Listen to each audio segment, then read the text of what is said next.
নির্বাচন যাতে না হয় তার জন্য ষড়যন্ত্র হচ্ছে। বাংলাদেশের স্বাধীনতা এবং সার্বভৌমত্ব বিপন্ন করার ষড়যন্ত্রে লিপ্ত আছে।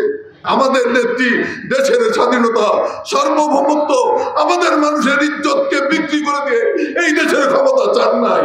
প্রিয় বন্ধুরা আমার, আপনারা জানেন আমাদের নেত্রীকে তত্ত্বাবধায়ক সরকারের আমলে বিদেশে যাওয়ার জন্য বলা হয়েছিল। নেত্রী বলেছিলেন আমি বিদেশে যাব না, এই দেশ সারা অন্য কোনো জায়গায় আমাদের কোনো ঠিকানা নাই। আপনাদের নিশ্চয়ই মনে আছে। এবং তিনি এই দেশে ছিলেন। শেখ হাসিনা তখন বিদেশে গিয়ে ষড়যন্ত্রের পর ষড়যন্ত্র করে আবার দেশে ফিরে এসে সেই ষড়যন্ত্র বাস্তবায়িত করে ক্ষমতায় এসেছিলেন। দেশের স্বাধীনতা সার্বভৌমত্ব অন্যের কাছে তুলে দিয়েছে এসে ক্ষমতায় এসেছিলেন।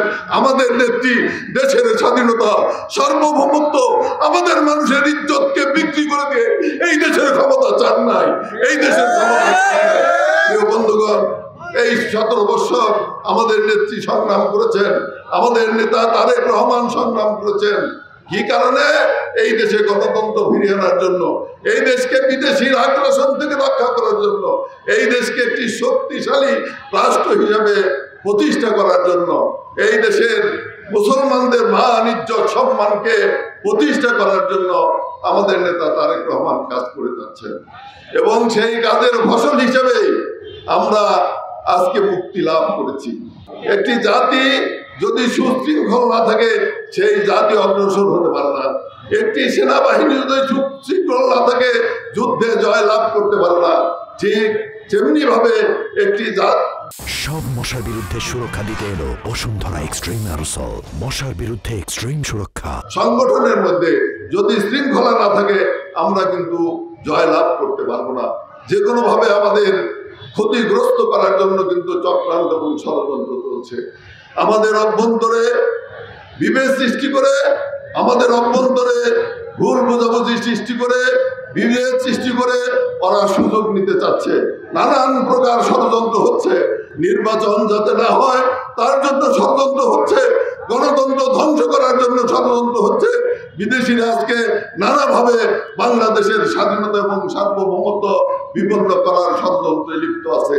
তাই আমি আপনাদেরকে অনুরোধ করব, প্রিয় ভাইয়েরা আমার, এই ষড়যন্ত্রকে মোকাবেলা করতে হলে, গণতন্ত্র প্রতিষ্ঠা করতে হলে, নির্বাচনকে সঠিক সময়ে এই বাংলাদেশে যদি আমরা করতে চাই তাহলে অবশ্যই আমাদের সুশৃঙ্খল বাংলাদেশ জাতীয়তাবাদী দল গঠন করতে হবে। সমস্ত অঙ্গ সংগঠনগুলোকে সুশৃঙ্খল থাকতে হবে, যাতে করে ওই স্বৈর শাসনের যারা ফ্যাসিস্ট শাসনের দাবিদার ছিল, যারা ফ্যাসিস্ট শাসনের তলবিবাহক ছিল, তারা যাতে কোনো ক্রমে বাংলাদেশের স্বাধীনতা, বাংলাদেশের সার্বভৌমত্বকে নস্যাৎ করতে না পারে, সেই কারণে আমাদের ঐক্যবদ্ধ থাকতে হবে।